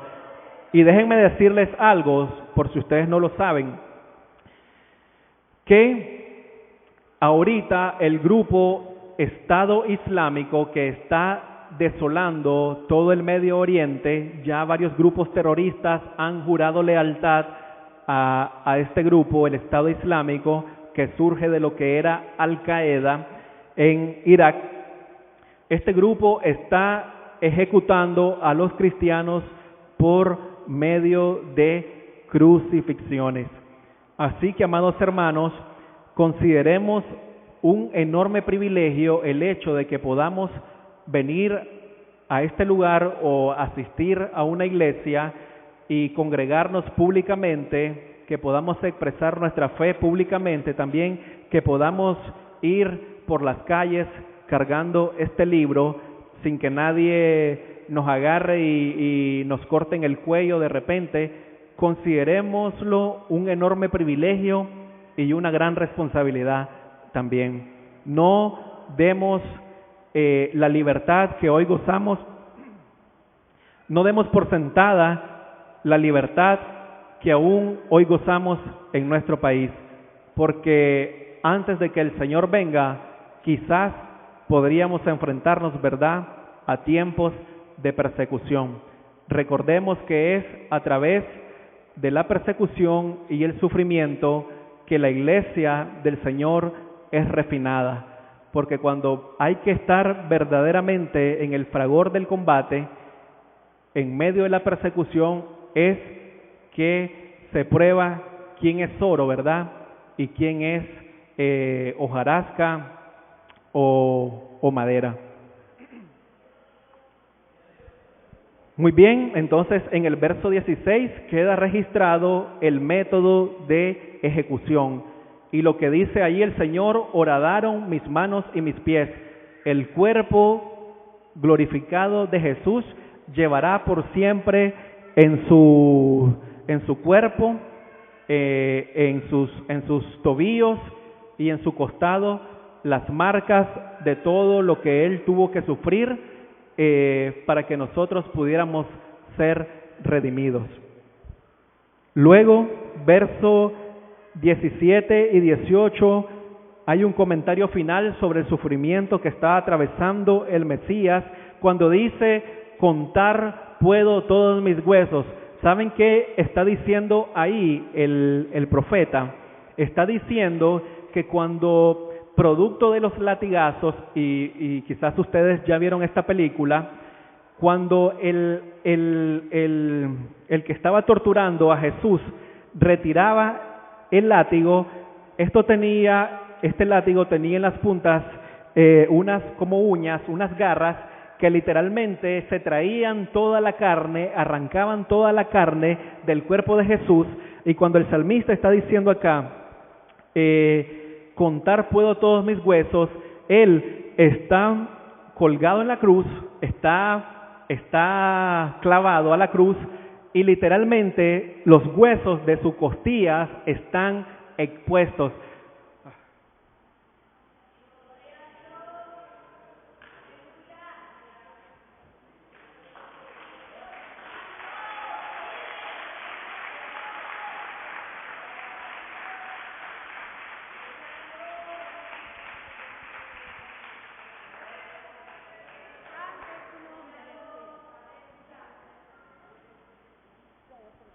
Gracias.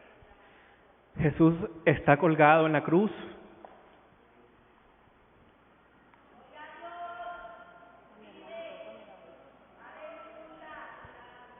y los huesos de sus costillas están expuestos.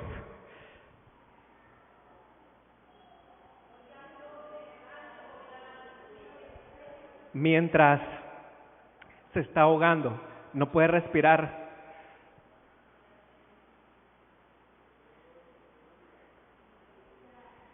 Y a pesar de que él está en esta batalla por respirar, porque llegue oxígeno a sus pulmones y toda su cavidad torácica está expuesta, su pecho, lo que dice que puede contar sus huesos de las costillas, y se está ahogando, los soldados que están a su lado, dice, ellos me miran y me observan, no hay ningún rastro de compasión en ellos, y están solamente mirando. Y luego en el verso 18 se reparten entre ellos las vestiduras de Jesús, echan suerte y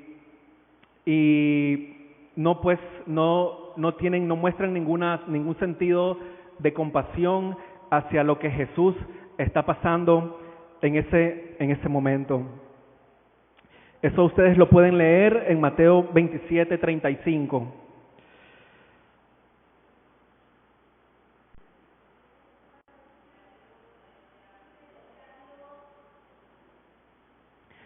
Como les dije, hermanos, realmente de este lado de la eternidad, quizás nunca vamos a comprender lo que Jesús pasó en ese momento para que pudiéramos ser comprados por su sangre. Luego en los versos 19 al 21 dice, mas tú, Jehová, no te alejes, fortaleza mía, apresúrate a socorrerme, libra de la espada de mi alma, del poder del perro mi vida, sálvame de la boca del león y líbrame de los cuernos de los búfalos. Acá en los versos 19 al 21 hay una oración final del Mesías. Nuevamente menciona al león como símbolo de Satanás y también los búfalos. Cuando dice acá, líbrame de los cuernos de los búfalos, está representando una vez más el salmista la presencia de las hordas demoníacas.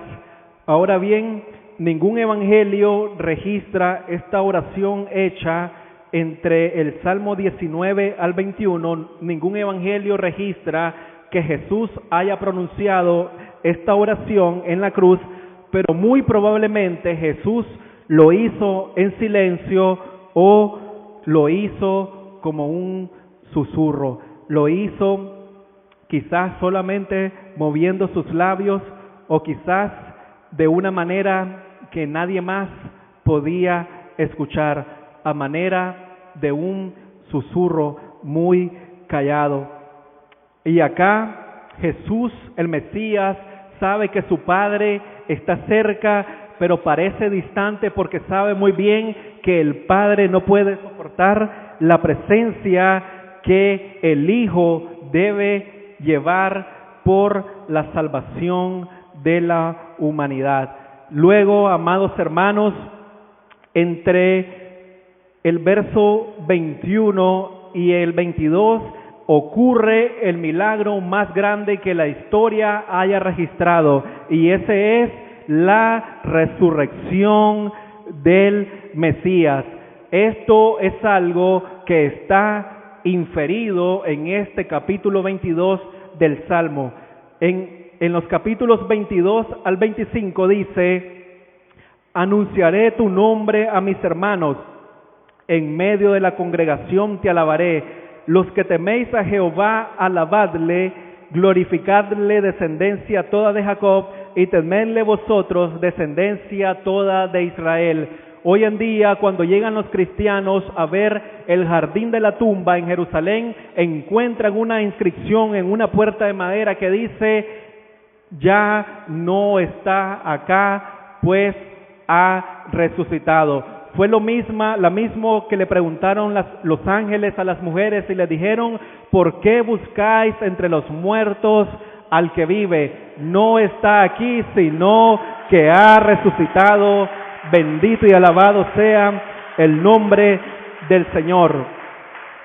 Entonces, en el 21, el Mesías, del 19 al 21, el Mesías hace una oración final y luego entre el 21 y el 22 ocurre el milagro más grande, ¿verdad?, de la historia, como es la resurrección de Cristo. ¿Por qué el cristianismo es la verdad? Porque hay una tumba vacía que así lo demuestra. Gloria al Señor. Gloria al Señor. Déselas fuertes, amén.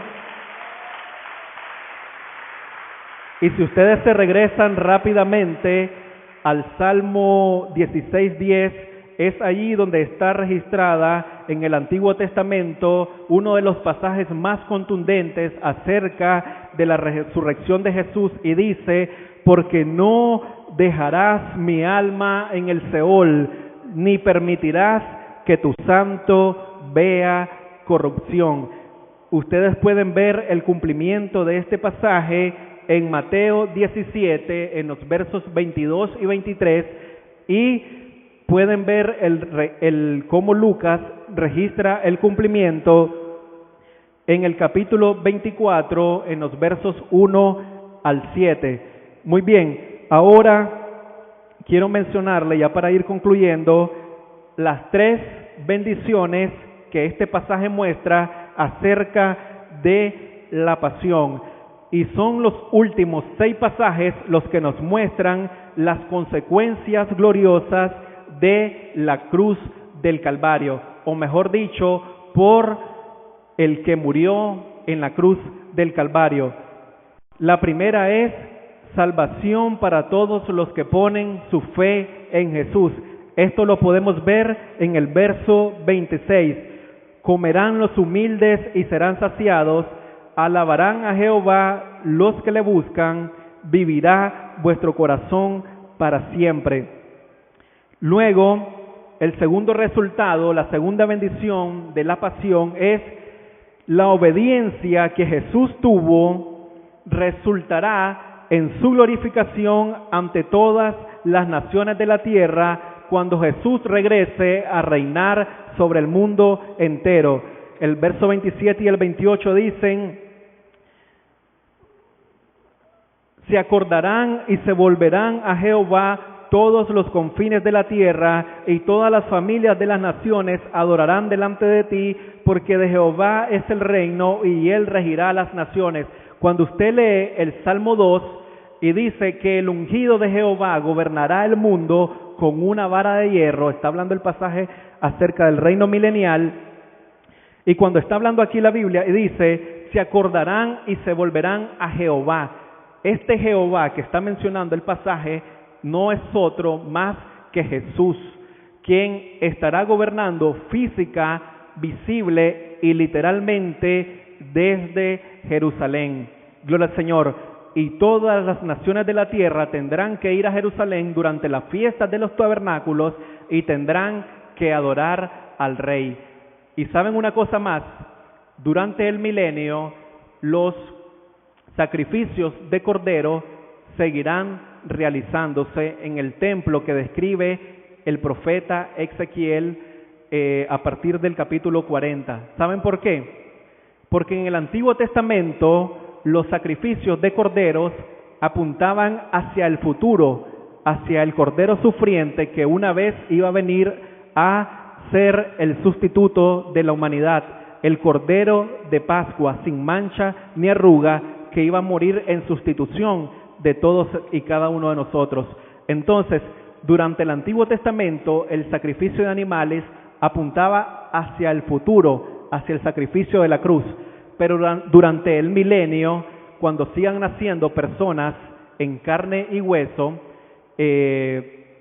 y sean gobernados por Jesús y todos los que hayamos sido glorificados por todos, recordemos que nuestra glorificación va a ocurrir durante el arrebatamiento de la iglesia. Entonces, durante el milenio, durante el templo milenial, los sacrificios de animales apuntarán hacia el pasado. En el Antiguo Testamento apuntaban al futuro, pero en el milenio apuntarán hacia el pasado. y le recordarán a la gente que esté naciendo durante el milenio lo que el sacrificio de Jesús representó para que ellos pudieran ser salvos y para que la tierra pudiera ser redimida de la maldición que cayó cuando la humanidad cayó. Mantenga Génesis 3:15 en mente. Así que ustedes pueden ver qué tremendo, qué profundo es la palabra del Señor. Primero vino como un cordero sufriente, pero volverá como un león rugiente para gobernar con vara de hierro las naciones del mundo. Ahora recordemos lo que dice el verso 29, dice acá: comerán y adorarán todos los poderosos de la tierra, se postrarán delante de él todos los que descienden al polvo, aun el que no puede conservar la vida a su propia alma. Es decir, cuando comience el reinado milenial, que tiene una duración de 1000 años, Apocalipsis 20:4, es un número literal, no debe ser entendido de manera simbólica, como dicen los amilenialistas. Entonces, los redimidos van a ser prosperados, vamos a gozar de las bendiciones del Señor, vamos a recibir posiciones de autoridad y recompensas según lo que hayamos hecho en la tierra. Eso lo habla el apóstol Pablo en su tema del tribunal de Cristo. Y los incrédulos van a doblar sus rodillas antes de ser echados al lago de fuego. Vayamos rápidamente para que miren que no estoy inventando esto. Abran sus Biblias en Filipenses 2. Y Filipenses 2, del 10 al 11, dice: para que en el nombre de Jesús se doble toda rodilla de los que están en los cielos y en la tierra y debajo de la tierra, y toda lengua confiese que Jesucristo es el Señor, para gloria de Dios Padre. Nosotros inclinamos y nos postramos en adoración voluntariamente ante Jesús, reconociendo que Él es Dios, que Él nos hizo y no nosotros a nosotros mismos. Pero los incrédulos que durante su vida no tomaron la oportunidad de recibir la gracia del Señor, también tendrán que hacerlo, tendrán que inclinarse. Los ateos, hombres como Charles Darwin, hombres como este ateo reconocido, se me escapa el nombre ahorita, que está en una silla de ruedas. Los ateos y todos aquellos que fueron rebeldes al llamado del Señor doblarán sus rodillas también, van a decir que Jesús es el Señor y finalmente van a ser lanzados al lago de fuego. Amén. Y finalmente, volvamos nuevamente a Salmos 22. Dice los versos 30 y 31, la posteridad le servirá.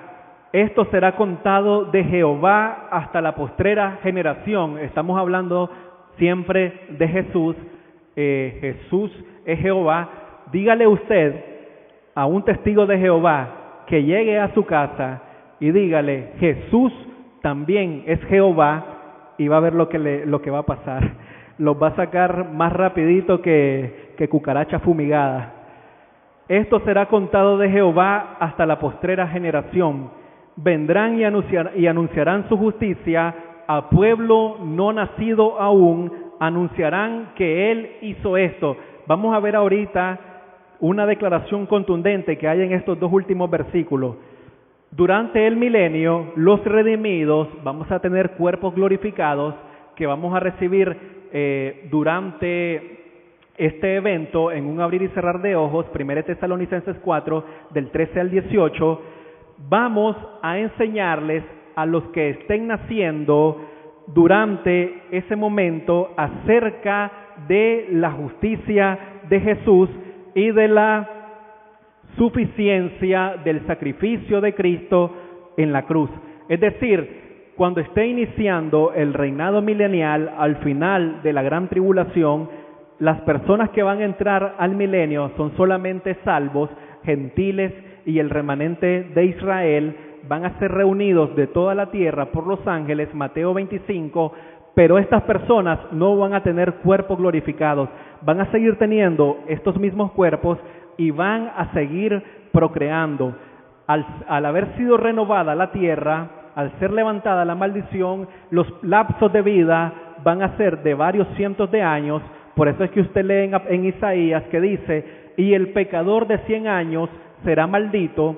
¿Van a haber pecadores durante el milenio? Sí, van a ser las personas que al final del milenio, a pesar de la presencia de Jesús en Jerusalén, gobernando con una vara de hierro y de todas las bendiciones que la tierra va a tener, abundancia de cosecha, lapsos de vida pronunciados, la población del mundo se multiplicará grandemente, la maldición sobre el reino vegetal y animal habrá sido exterminada. Ahí es donde miramos lo que dice Isaías 11, que el lobo yacerá con el cordero, el león comerá paja como el buey. Al final, la humanidad rebelde, de esos que nacieron durante el milenio, pero su naturaleza no fue transformada, se rebelarán al final contra Dios. Satanás será suelto por un momento de tiempo y habrá una revuelta final antes de entrar al estado eterno, pero los hijos de las personas que inicialmente van a poblar la tierra van, como les decía, a seguir necesitando que se les enseñe lo que pasó en el pasado para que la tierra ahora pueda existir en esa condición. Entonces, muchos de nosotros posiblemente vamos a estar encargados en labores de enseñar a los redimidos de la época del milenio acerca del sacrificio de Cristo. Y lo que dice este salmo, al pueblo no nacido aún, anunciarán que Él hizo esto. En el original, en el hebreo, la palabra que está descrita ahí es, ¿saben qué palabra es? Consumado es. Que en el griego del Nuevo Testamento significa la deuda ha sido saldada y con intereses, ha sido pagada de más. Por eso es que el nuevo pacto que Jesús estableció es un mejor pacto y nosotros tenemos un gran privilegio en poder ser llamados hijos de Dios. Entonces, como cierra el Salmo 22, anunciarán que Él hizo esto, que equivale a lo que en el Nuevo Testamento está registrado como consumado es. La deuda de la humanidad está pagada, ya es un término comercial, contable, que dice que ya no hay ninguna condenación para los que están en Cristo Jesús. Esto es, no a los que viven conforme a la carne, sino conforme al Espíritu. Esto, la manera en que cierra el Salmo 22, ha llevado a los eruditos a plantear una teoría, y es que mientras Jesús estuvo colgado en la cruz del Calvario, Él recitó palabra por palabra todo el Salmo 22.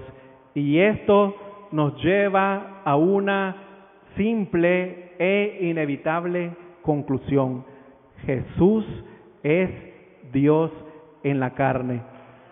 Gloria al Señor. Denle fuerte estas palmas.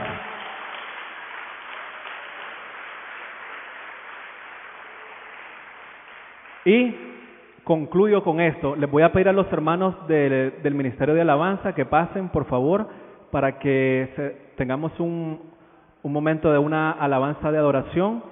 Piensen en un tema que está relacionado. Y mientras ellos pasan, la pregunta clave de todo esto no es que sepamos este análisis del Salmo 22, sino la pregunta es, con todo lo que la palabra de Dios nos muestra acerca de Jesús,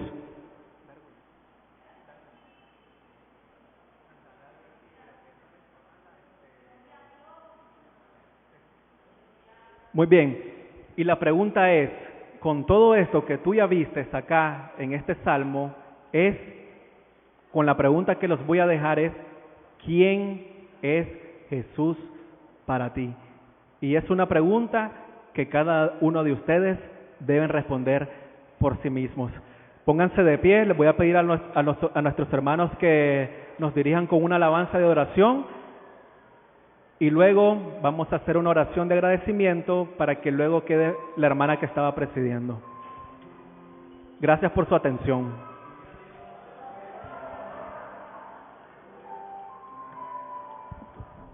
Permita que el Espíritu Santo ministre su vida, cierre sus ojos, alce sus manos en señal de gratitud, amén. No hay manera en la cual podamos pagarle a Jesús por todo lo que hizo por nosotros. Ayúdanos, Señor, a serte fieles. Gloria al Señor. Gracias. De tal manera me amó que a su Hijo no escatimó.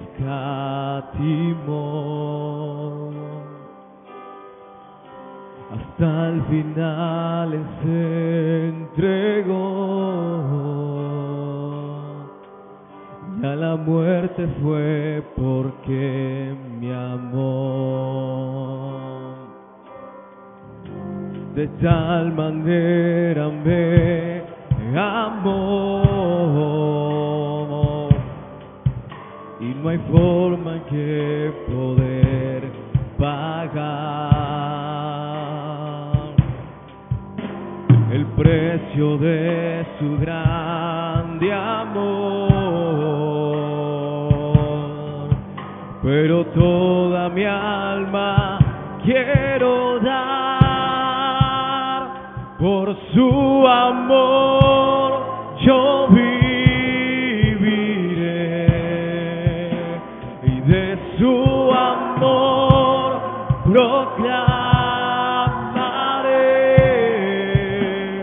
Con mi Jesús caminaré, porque Él me amó a mí.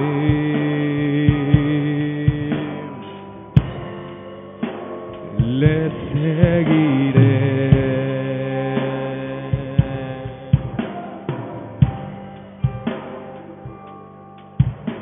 De tal manera me amó,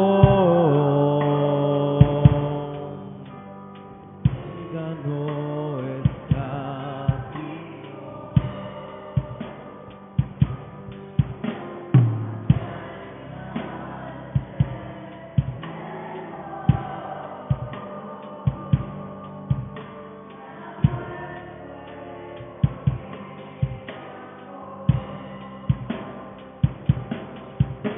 de tal manera me amó y no hay forma en que Él poder pagar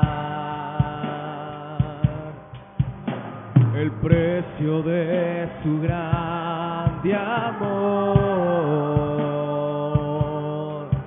Pero toda mi alma quiero dar por su amor, yo viviré y de su amor yo cantaré. Con mi Jesús caminaré, porque Él me amó a mí.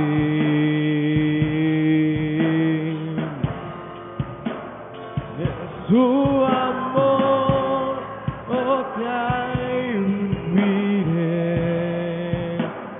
de su amor proclamaré. Con mi Jesús caminaré, porque Él me amó a mí.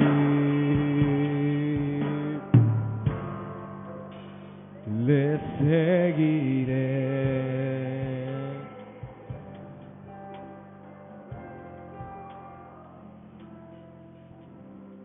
Si hay alguien en esta hora que siente que ha sido indiferente al llamado de Jesús, o que has sido simplemente como estas personas que pasaron por el camino real y solamente observaron a Jesús colgado en la cruz, pero no tomaron una decisión como lo hizo el ladrón que reconoció su error.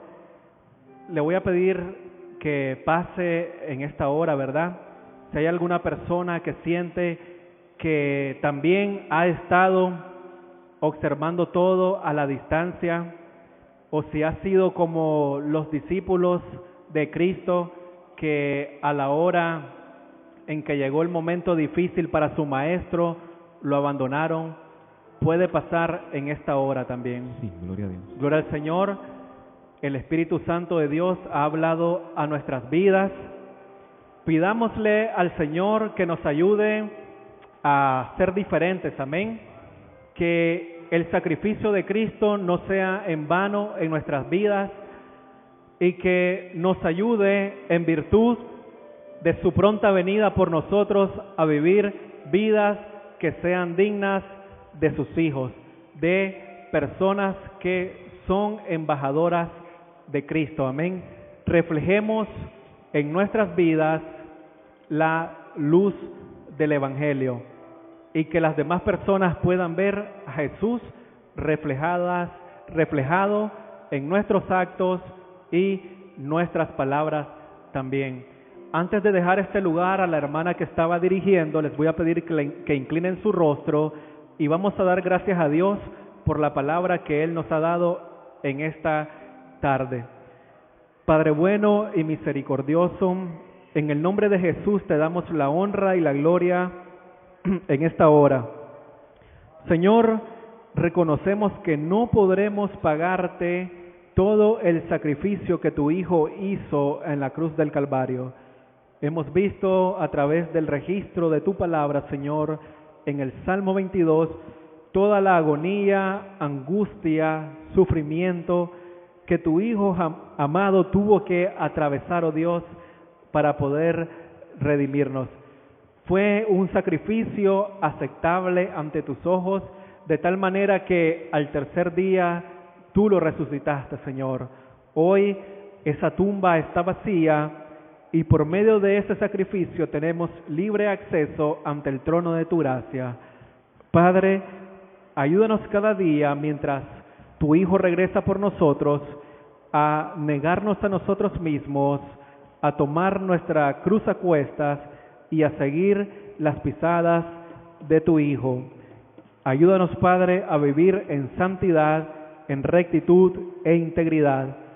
Ayúdanos a serte fieles, Señor, y ayúdanos a aguardar con todo nuestro corazón el momento del glorioso retorno de tu Hijo por tu amada iglesia. Guarda, Señor, a todos y cada uno de los que hicieron el esfuerzo a pesar de todas las dificultades de venir hasta este lugar, y seas tú, Señor, respondiendo sus oraciones conforme a tu voluntad, Padre. Ayúdanos a aceptar tu respuesta soberana, oh Dios, con mansedumbre y reverencia, sabiendo que tú tienes cuidado de nosotros y que todas las cosas obran para nuestro bien, Señor, según lo que tú nos has dicho en Romanos 8, 28 y 29, y que no hay nada, Señor, que pueda separarnos de tu amor. Señor, te damos las gracias, te alabamos y te bendecimos, y decimos también, ven pronto, Señor Jesús. Te alabamos y te bendecimos. Amén y amén. Gloria al Señor.